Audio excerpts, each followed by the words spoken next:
Bueno, continuamos entón co relatorio de Ignacio Clemente Conte, Traciología, el CSI del pasado. Interesante título. Muchas gracias. Bueno, en primer lugar, decir que es un placer estar aquí con vosotros en estas magníficas jornadas, que creo que es un ejemplo de lo que es llevar el trabajo arqueológico a la sociedad, que es para lo que estamos también los arqueólogos, para que el público en general sepa lo que hacemos, qué trabajamos, cómo lo hacemos y cuáles son los resultados que tenemos con el dinero que estáis todo el mundo pagando por nuestro trabajo. Entonces, yo creo que estas iniciativas como estas son las que deberían estar funcionando en todas las comunidades, con un ejemplo como el que tenemos aquí. Agradecer al Consejo por la organización, Consejo de Boiro, a los amigos de la Universidad de Santiago, por el trabajo, y sobre todo a Víctor por el trabajo de organizar y llevar a cabo todas estas jornadas. Lo que os voy a presentar es una metodología, una técnica para saber el funcionamiento, para qué se utilizaron los diferentes instrumentos de trabajo y los instrumentos de producción de las sociedades prehistóricas, en qué actividades intervinieron, cómo se utilizaron los instrumentos, qué índices tenemos para decir si estaban enmangados o no estaban enmangados, etc. Y como la mayoría de los trabajos que se conocen de trazoología son normalmente en siles, yo os voy a presentar otros ejemplos. Veremos huellas en rocas como cuarzo o en huesos o incluso en conchas, si nos da tiempo, para ver cómo van cambiando y variando todas estas cuestiones. Bueno, las atribuciones que normalmente se han hecho a los instrumentos de trabajo, o sea, ya fue primero por una comparación etnográfica, sobre todo cuando después en la segunda mitad del siglo XIX, cuando después de los trabajos de Boucher de Perth y otros arqueólogos, fue reconocido que todo lo que se estaba recuperando en excavaciones arqueológicas tenía un origen antrópico. La pregunta fundamental era también para qué se utilizaron aquellos instrumentos.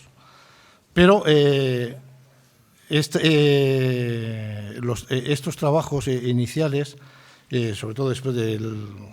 segundo momento de la política colonial, la vuelta a África y indígenas también del Amazonas y demás, se utilizaron la comparación de los objetos que se obtenían a nivel etnográfico con los arqueológicos para atribuirles una función. También normalmente se viene a decir que, por ejemplo, por las características morfológicas o tipológicas, que las láminas son cuchillos, que se utilizan, aunque en general se utilizan como cuchillos, o igual que los raspadores o los buriles tenían unas atribuciones funcionales que se les ha dado simplemente por una comparación morfológica, aunque ya con los primeros trabajos que hizo Semenov ya se vio que con formas distintas eran utilizadas para mismas actividades productivas y distintas formas se utilizaban para distintas actividades, aunque sean con mismas formas. Luego también otra forma de hacer atribuciones funcionales era por el contexto arqueológico, viendo, por ejemplo, que si encuentras, muchos arqueólogos decían que si había láminas o lascas en relación con restos de la fauna, podían haber servido para descuartizar, simplemente por un contexto. Pero son todos métodos que no han servido para definir claramente en cómo se utilizaron y para qué se utilizaron. Y luego la última forma son por comparaciones experimentales, que es en la que nos vamos a referir luego más a las comparaciones experimentales, pero controladas o sistemáticas, que son las que diseñó Semenov en mitad del siglo XX. Ya también tenemos experimentos realizados previamente en los años 30 por Koch, Over Ray. Son momentos también cuando despega y empieza Semenov a trabajar con la traceología. Y ¿por qué le he puesto el nombre de CSI? Porque la traceología se basa en cuestiones que provienen de la criminología.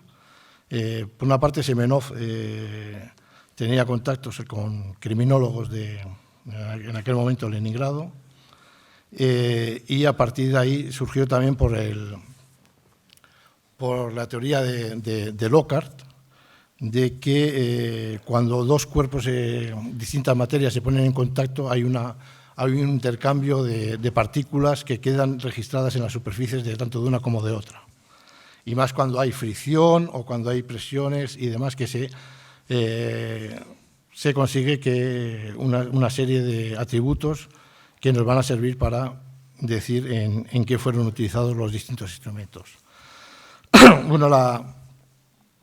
la traceología como método para hacer el análisis funcional de los instrumentos tiene una base fundamental en la experimentación. Para que la experimentación tenga un carácter científico, una de las cualidades o particularidades que tiene que tener es que cualquier otro investigador, repitiendo el mismo experimento con las mismas variables, tiene que obtener el mismo resultado. Y la traceología ha demostrado que es así. Distintos investigadores haciendo experimentaciones con instrumentos, teniendo en cuenta las diferentes variables. Luego hablaremos un poco de las variables, como es el tiempo de uso, el ángulo de trabajo, el ángulo del filo, la acción que se realiza, etcétera, produce unas determinadas huellas que nos van a servir para hacer una comparación con los materiales arqueológicos y determinar para qué se usaron. Aquí, por ejemplo, podemos ver lo que sería el mecanismo que tenemos de inferencia. Observamos, es una simplicidad, a través de una lupa, en nuestro caso sería, luego lo veremos, una lupa binocular o microscopios metalográficos o de barrido, o cofocales que se están utilizando últimamente también para estos análisis. Obtenemos una imagen y vamos con la experiencia que tenemos ya de observación de otras experimentaciones, podemos ir clasificando hacia un uso o no, y poder determinar exactamente si tuvo contacto con madera, que sería el caso ejemplo que os ponemos aquí, por ejemplo. Así como medios de observación o métodos de observación que utilizamos para los análisis de traceología, usamos lo que serían las lupas binoculares inicialmente. Esto nos permite hacer una valoración del estado de las superficies, de los filos de los instrumentos, para ver si fueron utilizados o no, y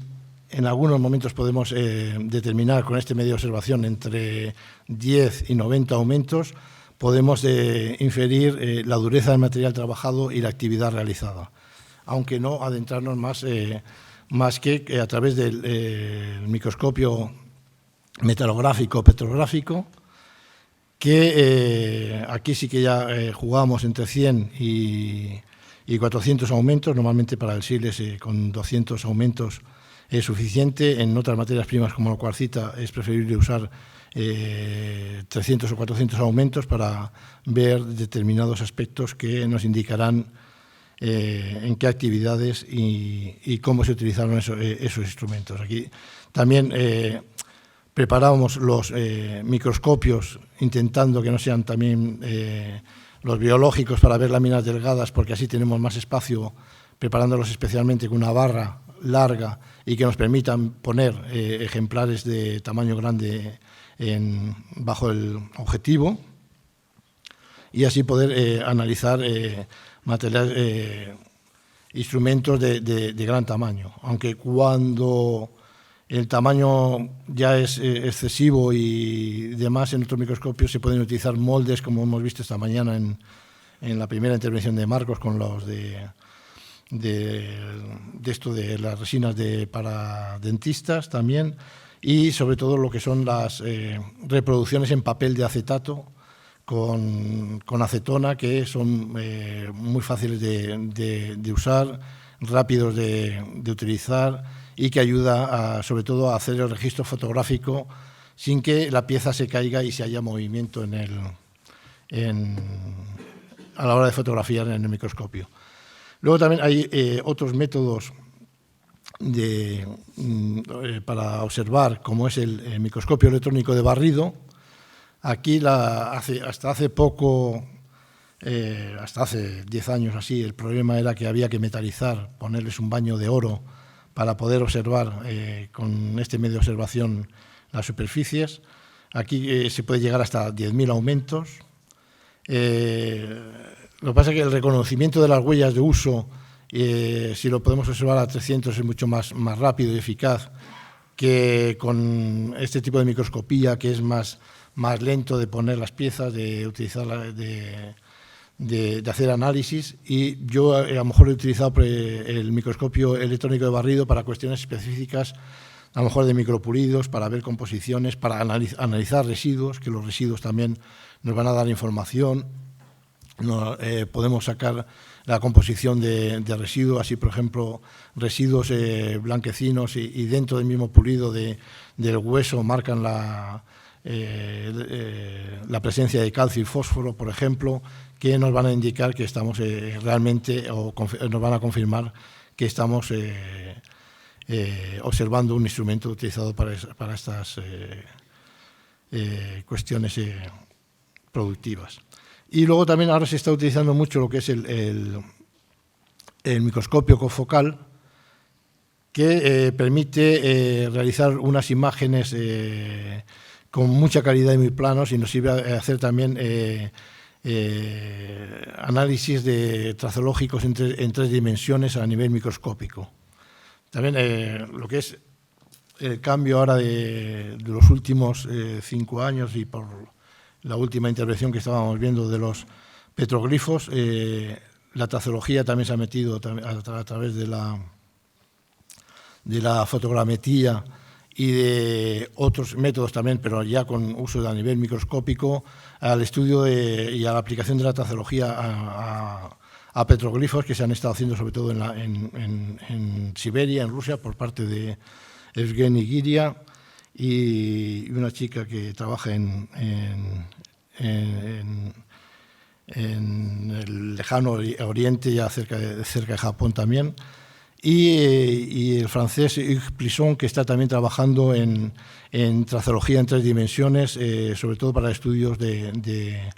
análisis petrográfico. Son cosas metodológicas nuevas que van apareciendo, igual que, por ejemplo, el microscopio de confocal,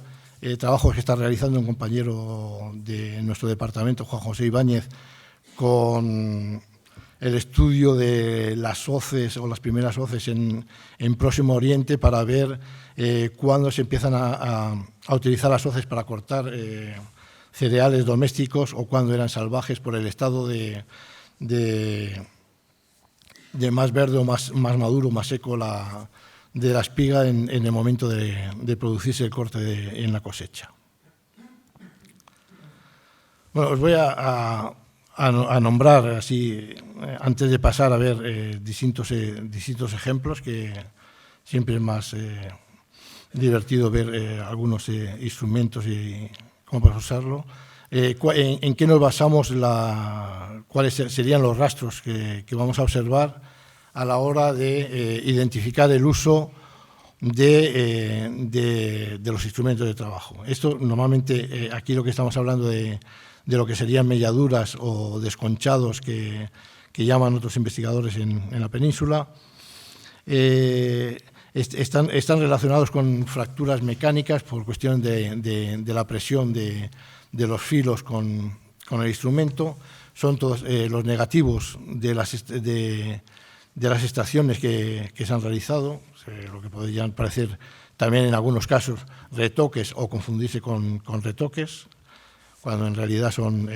huellas de uso, o en este caso serían huellas de mangue, y cómo varían según la materia prima del instrumento. Tenemos materiales que tienen una fractura mucho más concoidea que otros, y son mucho más fáciles de producirse, por ejemplo, en lo que serían las melladuras en los cristales, el cristal de roca, la obsidiana, el sílex, la cienerita, y cuarcita, por ejemplo, serían materiales. La cuarcita sería el material que menos melladuras se producen, aunque eso todo depende también de las características de cada cuarcita, porque son todas muy diferentes, y sobre todo de la estructura de los microcristales, de cómo se complementan entre sí, porque normalmente en las cuarcitas lo que hacen es saltar el grano, y en vez de producirse melladuras, se producen más redondamientos y más embotamientos de los filos, por ejemplo. Este es un atributo que nos está indicando la dureza del material que se ha trabajado con ellos. Contra más duro es el material, mayor número de melladuras y de distintos tamaños y formas se producen. Por ejemplo, en trabajos de carnicería tenemos melladuras más simples en media luna y de terminación en abruptas, mientras en trabajos de hueso o maderas duras tendremos unas melladuras compuestas, escalonadas y de formas más trapezoidales e irregulares. El tiempo de uso es un factor que también interviene en la formación de este tipo de alteración, la fuerza o la presión que se ejerce durante el trabajo, y la cinemática o el movimiento del instrumento. Normalmente en acciones transversales de raspado o cepillado tendremos las melladuras en el lado contrario a la cara de contacto, nos están ya indicando una actividad. En una acción de corte las tendremos en las dos caras del filo, por ejemplo, etc. Y también dependerá de la sección del filo. Si es una sección recta, se producirán menos melladuras que una sección sinuosa, que tendrá más zonas de contacto con la materia trabajada y se producirán más fracturaciones. Y el ángulo del filo, que también, contra más fino y más agudo es el filo, más melladuras se producen que en los ángulos abruptos. Otro de los rasgos característicos que vamos a estudiar es el micropulido, que aunque ya fue descubierto y inicialmente definido en algunos artículos en los años 40 por Semenov, es en los años 78, 79, la publicación del 80 de Keeley, de Lawrence Keeley, que hace unas mayores descripciones de los micropulidos y las define como zonas de los filos que reflejan la luz de modo diferente entre las zonas utilizadas del instrumento y las no utilizadas. Aquí, estos son observaciones al microscopio, estas están a 100 aumentos y esta a 200, donde se puede ver distintas características del pulido, como es la trama, que son estas zonas brillantes. La trama sería el grado de encadenamiento entre las zonas pulimentadas. Aquí tenemos tramas más cerradas, tramas más abiertas. Según el material que se está trabajando se producen unas tramas u otras, distintos brillos, es más brillante, más mate. Hay características en la morfología, en el aspecto de estos rastros, etcétera, que nos van a indicar cuáles son los tipos de actividades que se han realizado. También las estrías, por ejemplo, son Otro de los rastros que nos van a indicar, sobre todo la cinemática del instrumento, en algunos casos también el material que se ha trabajado. Estas pueden ser tanto de origen natural como tecnológico o por el uso. También sirven las huellas a nivel microscópico. A través del microscopio podemos obtener información sobre el uso y sobre lo que se llama tecnología de elaboración. Hace poco estuve en un congreso donde un japonés presentaba unas huellas específicas en obsidiana que,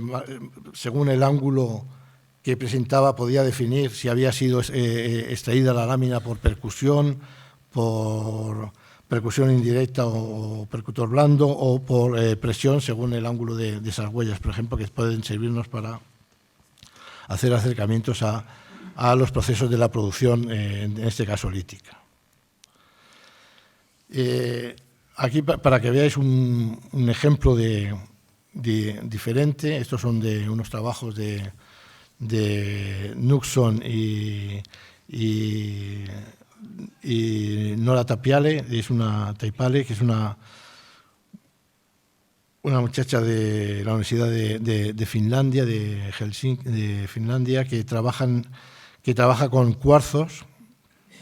y que aquí podemos ver lo que serían las superficies de los cuarzos sin ningún tipo de alteración, con los rasgos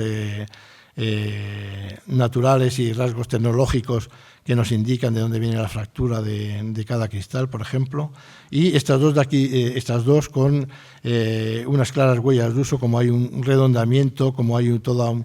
un pulido que se ha formado en el cristal,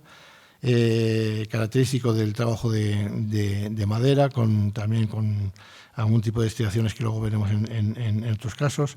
Un rasgo que, por ejemplo, es diferente en el cuarzo a lo que sería el sílex, de cómo los filos, hay un rompimiento continuo de los cristales cuando se está trabajando la piel. La piel es una materia, los cueros, una materia muy abrasiva que hace un rompimiento de los cristales, y también nos están indicando la cinemática. Este nos estaría indicando que es una acción transversal de raspado, porque es la parte frontal del cristal, la más cercana al filo, la que se está fracturando. Si la estuviéramos en los laterales, nos estaría indicando una acción de corte también, por ejemplo. Aquí hay más casos también de cuarzo, en este caso también de un trabajo de madera, la cantidad de abrasiones que se han producido en la superficie del cuarzo, indicando el movimiento de corte. Estos serían trabajos de pieles con abrasivos, donde también se forma un redondamiento muy fuerte de los filos, con distintas huellas, y trabajos de acciones transversales, que se ven muy bien las huellas, con materiales duros como sería el hueso o el asta, el corte de asta con estos materiales de cuarzo. Aquí hay algunos ejemplos también de cómo cambian las superficies en las cuarcitas, donde tenemos la combinación de lo que serían los cristales de cuarzo y las huellas que se producen en la matriz. O sea, aquí utilizaríamos para el estudio de las cuarcitas una metodología entre, por una parte, el cuarzo y por otra el sílex, por ejemplo, para la formación de los rastros en estas rocas heterogéneas. La obsidiana también presenta distintas fracturas, pero la obsidiana es una de las rocas más difíciles de estudiar, no a nivel experimental, pero sí a nivel arqueológico, porque sufre muchas alteraciones. Simplemente una frotación muy fuerte con las manos, que haya algún elemento de polvo por medio, ya puede estar produciendo estriaciones que van a impedir luego realizar los análisis en los materiales arqueológicos. Esto, por ejemplo, para que veáis algunos casos, por ejemplo, de unas láminas de sílex, obtenidas algunas de ellas por por técnica de presión del final del Neolítico de un sitio que se llama Grañena Baja, en Jaén, que la acaban de excavar hace poco, y en lo que tenemos también una serie de láminas, estas que os enseño son todas láminas utilizadas para actividades agrícolas, que tenemos los rastros típicos de lo que sería el contacto con los cereales, pero en los extremos, tanto en uno como en el otro, según cómo va enmangado, tenemos contacto de vegetal con mineral. Esto nos está indicando, por ejemplo, que estos cuchillos tenían también por la distribución del pulido en paralelo a los filos, estaban enmangados en mangos rectos de madera, y a la hora de usarlos cortaban aprovechando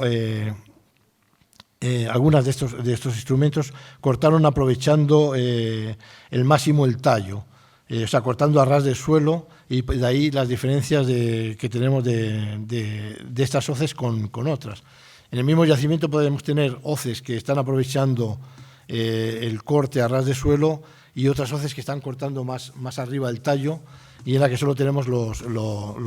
restos vegetales. Yo creo que aquí nos estaría indicando que probablemente que están usando las hoces para cortar cereales distintos. Quizás unos para aprovechar también lo que sería el tallo, toda la paja del cereal como materia prima, o como bien para usarla para el alimento de los animales, para hacer muros con barro, para el techado, como se observa en muchas zonas del norte de la península, o incluso en el Pirineo hay, y aquí mismo hemos visto en las casas medievales que nos han enseñado de Galicia, los techados de paja o de hierbas también, que se utilizan para hacer techados, etcétera, y podrían estar utilizados en este campo. Pongo también este tipo de algunas de estas hoces. También podemos observar de que son, sería las huellas en uno de los filos y la huella en el otro filo, donde tenemos en algún caso también, como en este aquí, fotografiado el residuo de unas fibras vegetales que probablemente es del cereal que cortaron, que se conservaban 3 o 4 residuos de estos en la superficie enganchados, y como también luego se reaprovechan normalmente estos instrumentos para practicarles unos retoques y utilizarlos en actividades de carnicería o en cualquier otra actividad de algún otro tipo de trabajo. Esto de las hoces también hemos estado trabajando con un equipo ya más amplio, con gente sobre todo de aquí de España, y con franceses, para ver cómo han cambiado los enmangues de las hoces, viendo que, por ejemplo, en el Neolítico antiguo, en el sur de la península, hasta lo que sería por encima de Valencia, se están utilizando enmangues curvos, mientras que en el noreste de la península, el sur de Francia, el arco mediterráneo, en esa misma época se están utilizando mangos rectos para lo que sería el corte de cereales. Luego, un poco más tarde, como sería en este momento, en el tercer milenio, cambian, y en el sur de la península, como es aquí en el caso de Grañena, o el caso de la Esparragosa, también en la provincia de Cádiz, y de una cronología similar, que se están utilizando ya los enmangues rectos en el sur, para que luego al final ya en el calcolítico y bronce se vuelven a utilizar mangos curvos y con otro tipo de dientes ya denticulados, ya que se generalizan en toda la península. Bueno, aquí tenemos por ejemplo, de aquí abajo, es solo una hoz utilizada para corte de cereal, totalmente solo cereal y puro cereal, que es Este tiene un filo utilizado para cada cosa. Este también tiene el corte de cereales y trabajo de material blanda, etc. Quería comentar también, antes de continuar viendo más cuestiones de huellas, en cómo contribuye el análisis funcional al conocimiento de las sociedades prehistóricas, qué es lo que podemos aportar con este método al conocimiento del estudio de estas sociedades prehistóricas. En mi caso me sirve también para este tipo de análisis para clasificar los restos líticos según su participación en el proceso de producción, para describir las actividades y los procesos de producción que se realizan en cada momento. Si, por ejemplo, en sociedades de cazadoras-recolectoras podemos ver que, a no ser que encontremos el instrumento pues yo que sé, clavado en un hueso o justo al lado de lo que está del objeto o el producto, el objeto que se está elaborando con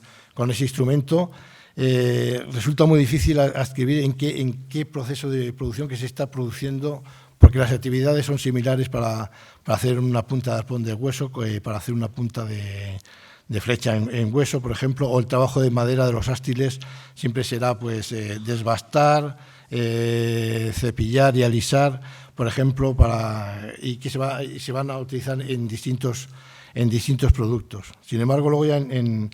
cazadores, ya en sociedades de productoras de excedentes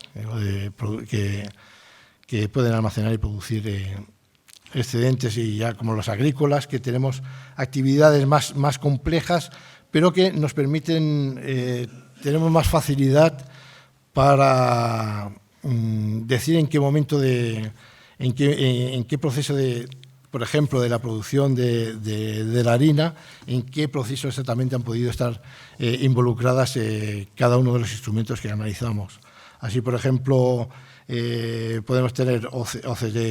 para el corte, luego tenemos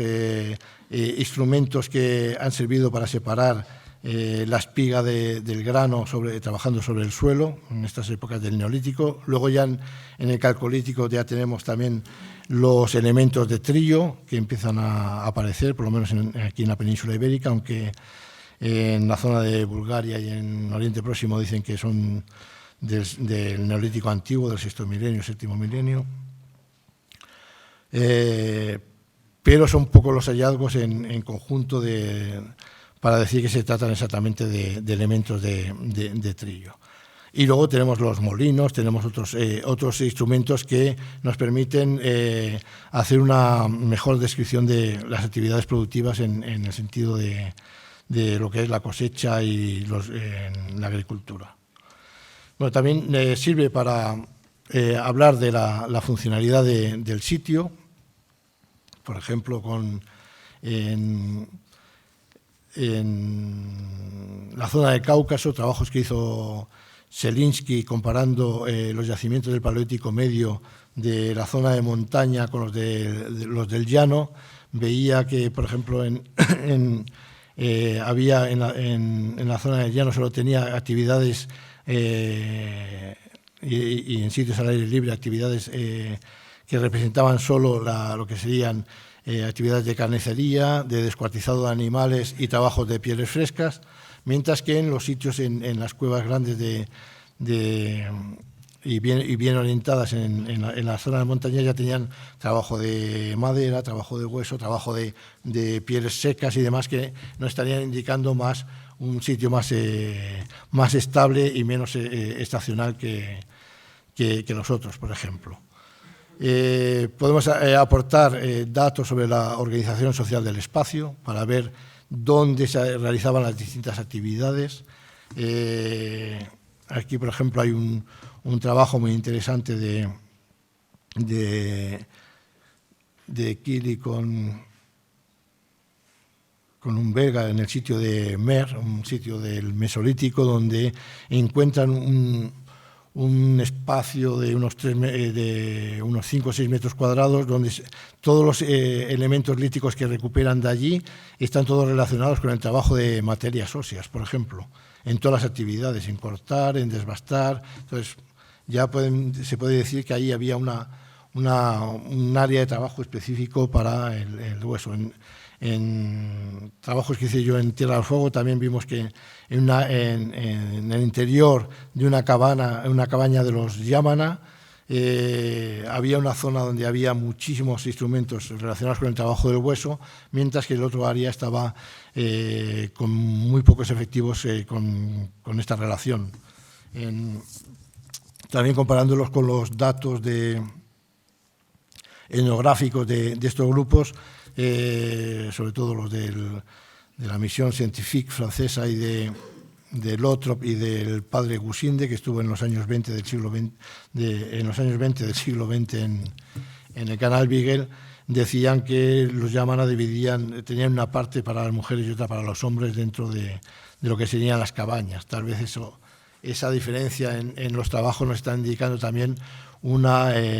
organización social del espacio. También se utiliza para solucionar problemas específicos que plantean distintos arqueólogos. Ya se verá alguno de los casos o se va a comentar, porque, por ejemplo, en trabajos de un sitio que veremos algunos ejemplos del sitio de Samosye, en la llanura rusa, los arqueólogos que excavaron este sitio inicialmente, había costillas de alce que tanto unas que estaban simplemente raspadas como otras que estaban bien trabajadas con una zona de mangue, apuntadas y demás, por comparación etnográfica las habían puesto todas como probables instrumentos para descamar y limpiar pescados, que luego, después de hacer el análisis funcional, vimos que sí que había unos instrumentos que habían servido específicamente para el pescado, pero que los otros, tipológicamente diferentes, que habían clasificado como eso, habían podido servir para, utilizado como cuchillos para descuartizar animales, y se fracturaban siempre las puntas por cuestiones a la hora de desarticular las articulaciones de los animales, y se fracturaban por ahí. Y luego también, por último, podemos aportar información cuando hay casos concretos como los enterramientos del Neolítico Medio que ha estudiado Juan Gibaja en el noreste de la península, en Cataluña, donde cuando se puede ver que solo hay una persona enterrada y se puede distinguir el sexo y demás, pues ver en los instrumentos de ahí si estaban utilizados o no, y si estaban utilizados para qué actividades, para ver si había una diferenciación en el trabajo por cuestión de sexo y edad. También por no tocar todos estos temas que estábamos hablando ahora, voy a basar 4 cosas, por ejemplo, cómo sabemos si un instrumento o un fragmento estaba enmangado o no, cómo se podía utilizar, porque, por ejemplo, este mango de un machacador podría usarse la piedra tanto con la mano desnuda como enmangada. Estos raspadores de tipo mangues tipo tehuelche de la Patagonia también se podrían usar sin enmangar. Hay otros casos como las puntas de flecha, que esos ya son casos que no se pueden entender sin el enmangue, o geométricos pequeños que sin enmangar no podríamos entender para qué se utilizaron. Aquí hay varios ejemplos de estos, serían algunos enmangues de materiales experimentales, estos también, más enmangues experimentales y reproducciones, por ejemplo, de distintos tipos de hoces y cuchillos. Aquí ya hemos visto antes, por ejemplo, que la distribución del pulido de los enmangues rectos nos dará un enmangue, un pulido paralelo. Los enmangues oblicuos cambiará la distribución de los pulidos y la distribución de las alteraciones. También la presencia de pequeños residuos de resina que se conservan en más casos de los que creemos, pues también podemos ver la composición de estas resinas, que es lo que utilizaban como resina o como almáciga para enganchar estos partes de instrumento, la parte lítica al enmangue. Aquí presento, por ejemplo, una punta del nivel 4 del sitio del abrigo de Benzú, en Ceuta, que estos son en cuarcita, en areniscas cuarcíticas, bastante bien conservadas, que presenta en los filos huellas de uso atribuibles al corte de una materia blanda animal, usado para carnicería, pero que en la parte esta proximal tenemos, tanto en la cara dorsal como en la ventral, una serie de extracciones que sirven para adelgazar esa parte, que es donde va a coincidir exactamente, donde va a venir un mango que va a permitir sostenerlo y trabajar con ello. Aquí, aparte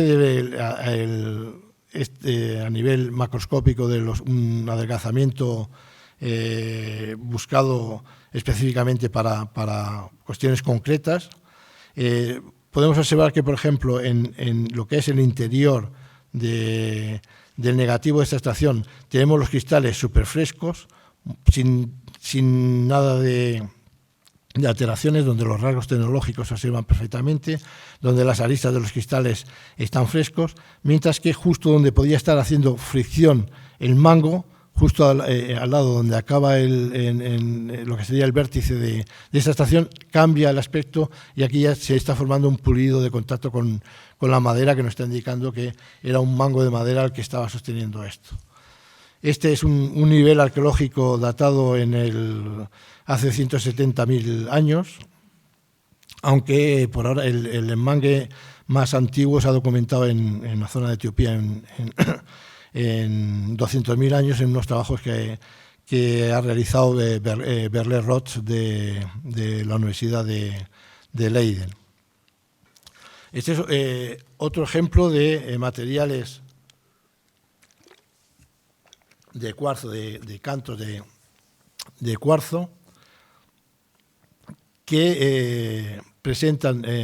la zona esta distal, sería toda la parte activa, el filo activo. Aquí teníamos las huellas de uso, aquí en el ligero movimiento y tal, y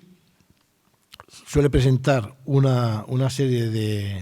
de rasgos como unas muescas o fracturas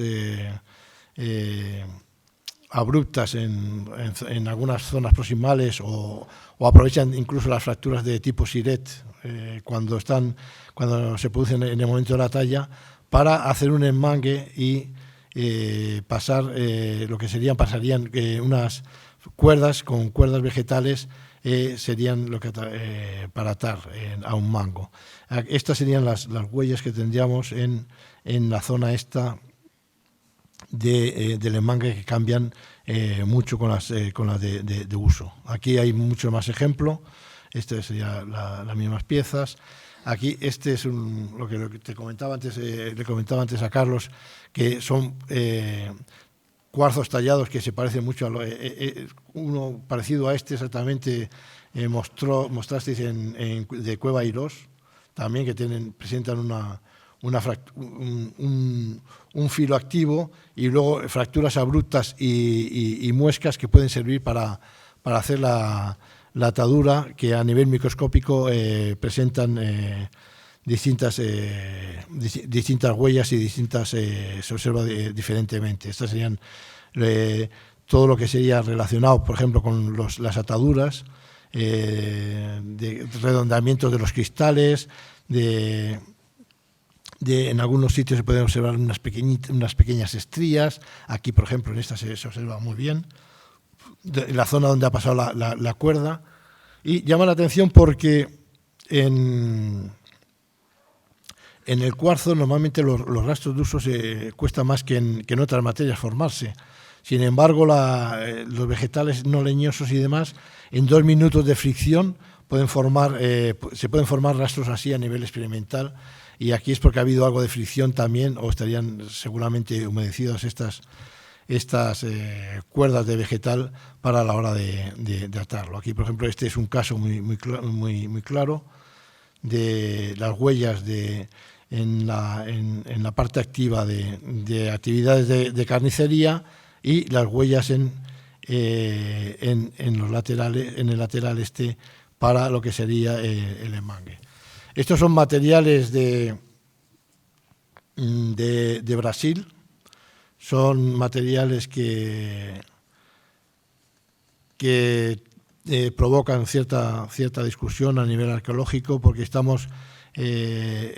en concretos que os he presentado aquí tienen unas dataciones de hace 25.000 años. Son trabajos que está haciendo Eric Boeda del CNRS de Francia en esta zona de Boqueiro da Pedra Forada. Y son dataciones que no se aceptan para la colonización de América, cuando ya hay otros yacimientos como Monteverde que sí aceptan las dataciones de 14.000, 15.000, incluso un nivel de hasta 16.000 que tiene Monteverde, pero también tiene otras dataciones de hace 30.000, 35.000 que no están aceptadas, igual que unas huellas humanas aparecidas en México cubiertas por ceniza volcánica, que se dató la ceniza volcánica en 35.000, parece ser que tampoco existió, y que por lo general solo aceptan que se pasó a América hace unos 15.000 años por el estrecho de Bering. Y aquí tenemos varios yacimientos en la zona esta de la Sierra de Capibara, que están con dataciones entre el 25 y 30.000 años también,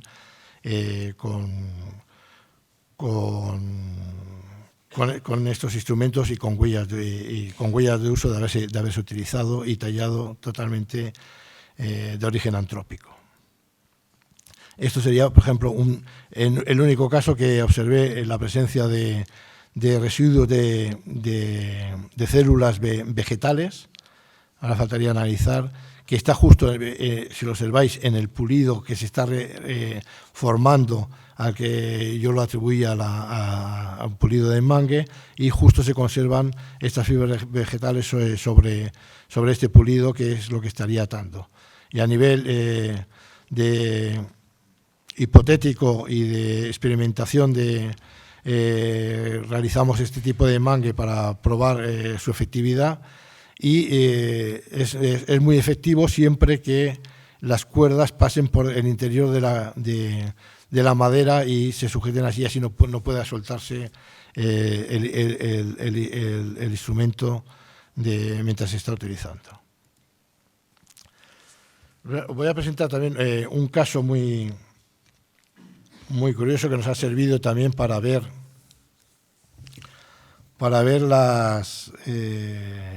unos tipos de huellas en concreto en el Pirineo, en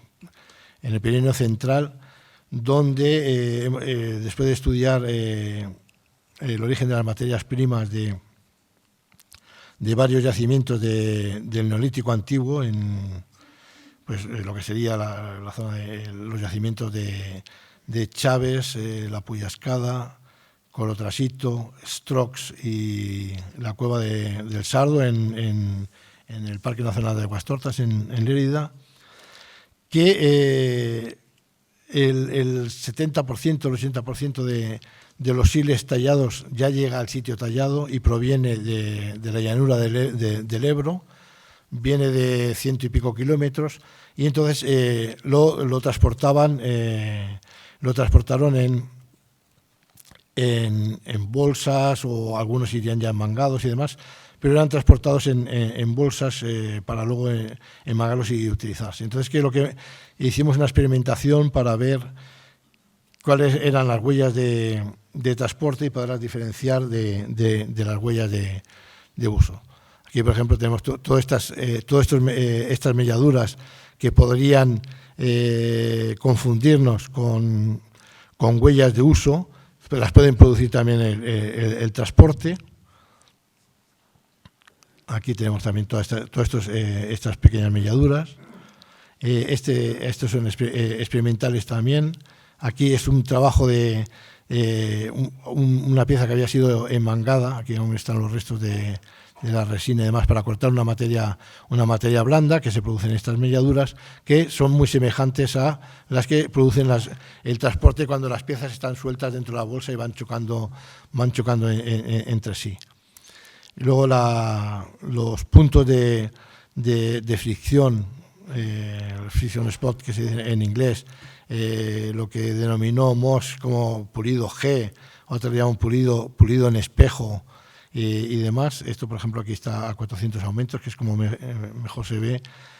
También es un rastro que se produce por la fricción entre dos ítems líticos, por ejemplo. Estrías que también se producen por estas mismas causas. Micropulidos, a lo mejor cuando en el caso que los llevábamos atadas de la fricción con el cuero de la bolsa o con el propio cuero de... A ver si quiere pasar esto o nos quedamos aquí colgados.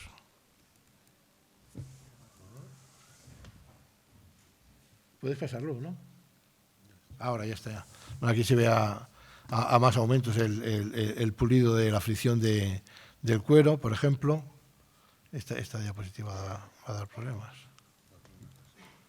Ahora, vale. Ya está. Luego, alteraciones que se producen en los rastros de uso cuando cuando, por ejemplo, transporta ya instrumentos que han sido utilizados previamente y en el momento de transporte se van produciendo melladuras que cortan los rastros de uso. También se ha documentado a nivel arqueológico. Y, por ejemplo, para comentaros ahora y a pasar a otras materias, porque veo que el tiempo va muy rápido, podemos observar también por la distribución de las huellas y las fracturas cómo, por ejemplo, podían estar enmangados los geométricos, pero os voy a presentar una serie de fracturas típicas que son de una experimentación de Jean-Marc Petitjon, un trabajo que me permitieron Hugues Plisson también para tenerlo, de las fracturas típicas de impacto en la industria lítica, en las puntas de flecha lítica también. La fractura de impacto es el rasgo más diagnóstico de que se han utilizado, de que han tenido uso como instrumentos de... Aquí también, en el caso de que se encuentran tanto líticas como puntas óseas clavadas en huesos de animales, nos están diciendo que se utilizaron para ello. A nivel experimental se reproducen las mismas fracturas que a nivel arqueológico, que nos permite tanto las distales como las fracturas proximales de estas puntas de instrumentos mediales, que nos permiten hablar de un uso específico en lo que serían las puntas de armamento. Y ahora, ya que hemos visto tanto lítico, que por mostraros algo de algunos ejemplos en otros materiales y de otros contextos, este sería, por ejemplo, el caso de un yacimiento que se llama Samozhye, a 150 kilómetros al norte de Moscú, justo a un afluente del Volga, el Dniester, que es un sitio de húmedo donde hay varios niveles del Mesolítico y del Neolítico, con actividades sobre todo de pesca. Estos son recuperaciones de una excavación que hicimos en el año 2011 con un proyecto de I+D del Plan Nacional de España, que fuimos para intentar para recuperar las nansas de pesca, las trampas de pesca que en el año 89 había excavado ya inicialmente Vladimir Losovsky, y que las había dejado allí porque no sabía cómo sacarlas y cómo recuperarlas. Nosotros esta parte aún sigue bajo tierra. Esta parte de aquí las trajimos con una grúa, con un camión, para llevarla al Museo del Hermitage y hacer la conservación. Estos son todo varillas de pino de 2,20 metros de largo y medio centímetro de espesor, que están cosidas cada 30 centímetros por unas cuerdas en este caso que es el nivel neolítico, una datación del 5300 antes de nuestra era. Usaron carrizo para hacer esas fibras vegetales. Aquí tenemos también datamos una de estas cuerdas y datamos también, que nos dio la misma datación, el remo que aparece debajo de esta otra nansa de aquí. Y más abajo, un poco más, ya dentro del agua, en arqueología subacuática, recuperamos, como había 3 o 4 nansas de pesca también, 1000 años más antiguas, que también son de varillas de pino, y las cuerdas vegetales están realizadas con falso junco.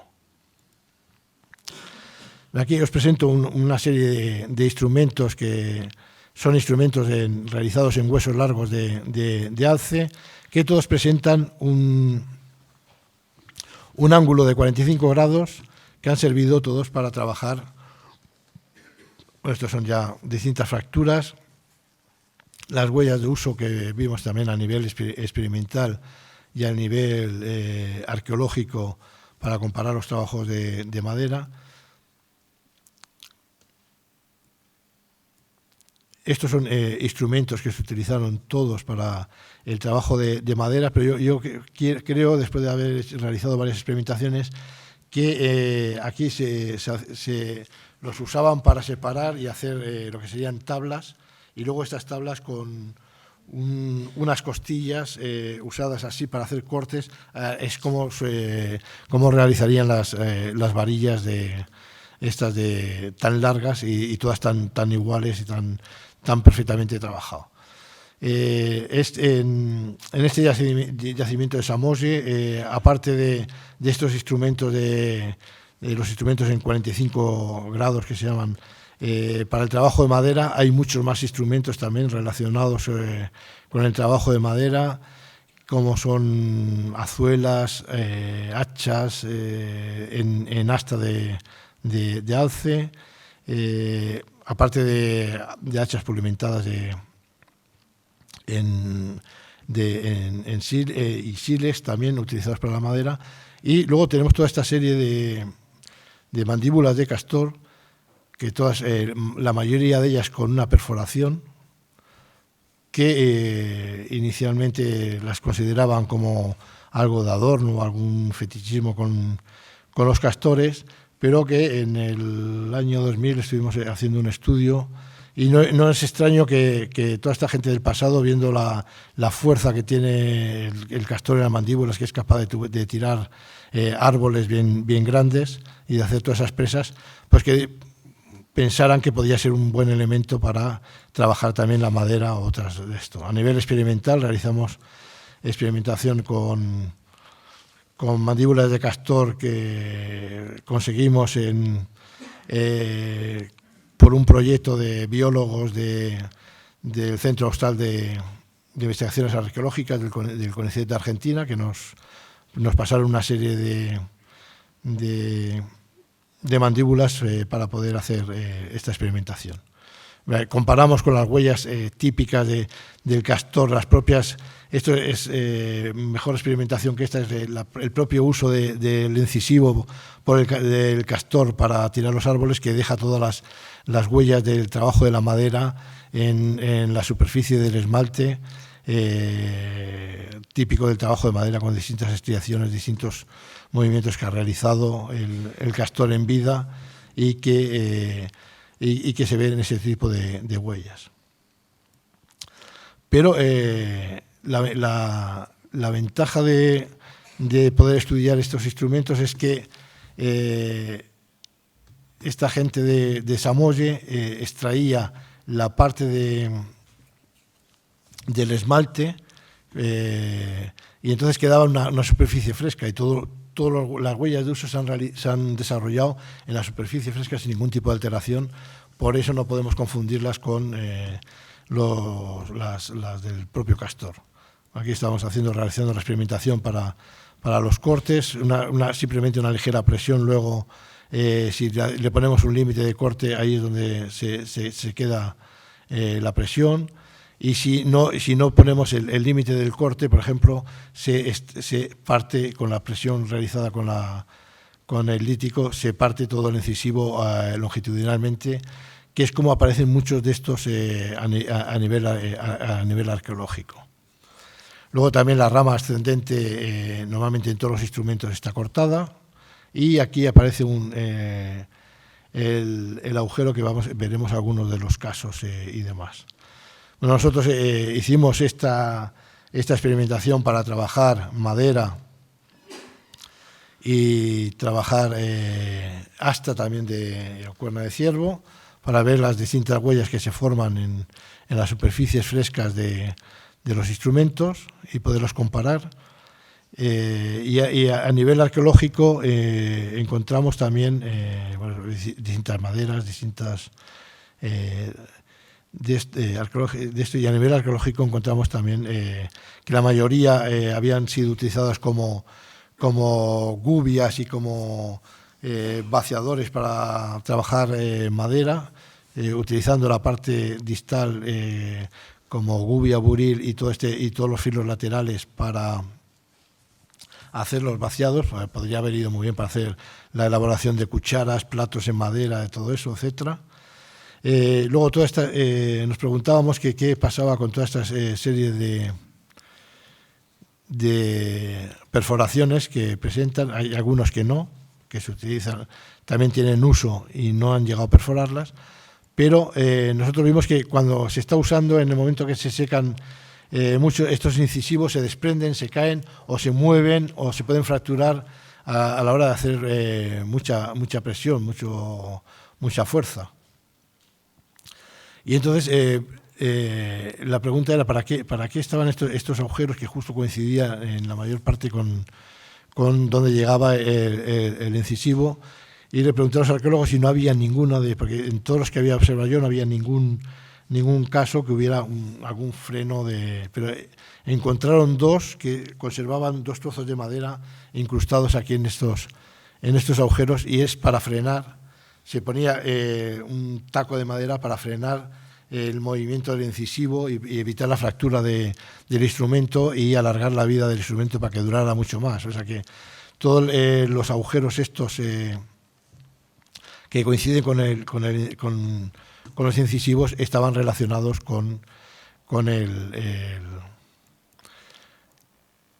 tenían una cuestión funcional y no de adorno para colgarse la mandíbula, aunque sí también podían haber servido para llevarla colgada, pero no hay ningún rastro en la perforación que nos permitan indicar que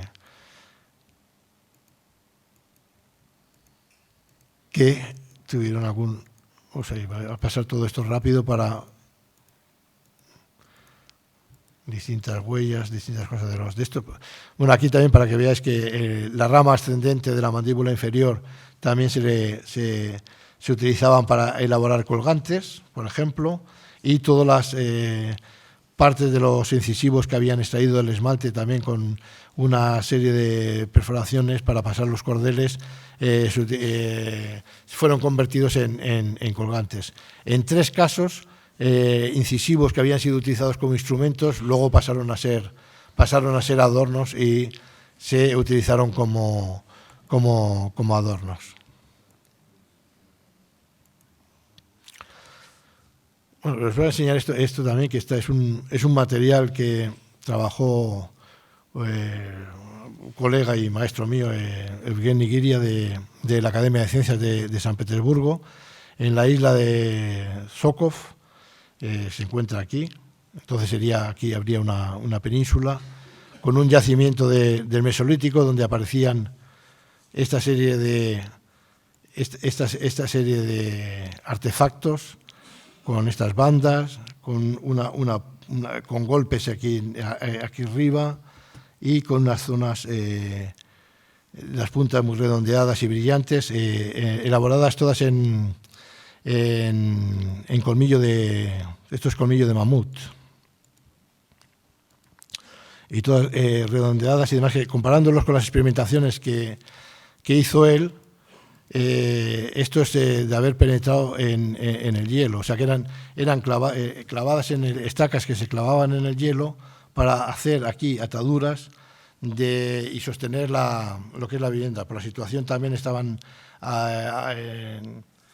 haciendo como un círculo, lo que sería para sostener posiblemente la vivienda, y serían, pues en este caso diríamos que serían las primeras piquetas de la tienda de campaña documentadas en los momentos del Mesolítico.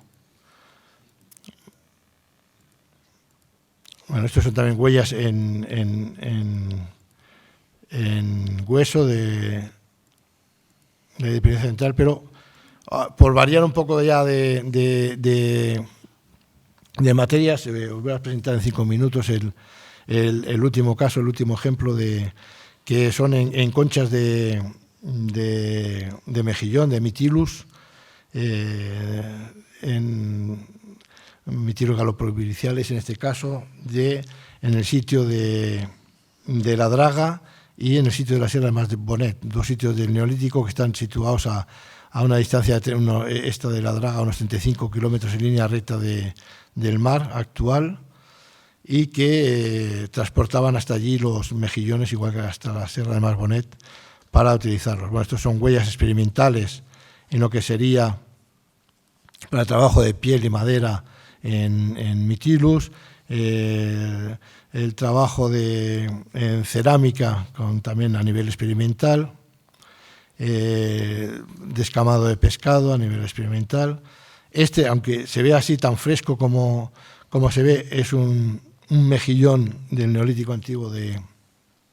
la Draga, de los que se conservan aún completo, donde vemos que tenemos todo el frente y un lateral con una serie de redondeamientos, huellas, pulidos y estriaciones, incluso residuos, porque la mayoría del 95% de los mejillones que presentan huellas de uso de la Draga se utilizaron todos para el mismo trabajo. Y aquí vemos lo mismo, con muchas estriaciones, con unos residuos blanquecinos en el interior que son residuos de vegetales que habían trabajado, fracturas que se producen mientras están trabajando, luego cambia la coloración en este caso, porque a lo mejor una se abandona y la otra en distintos lugares, y el lugar de encuentro se lo hace. Este mejillón se fracturó, y una de las fracturas frescas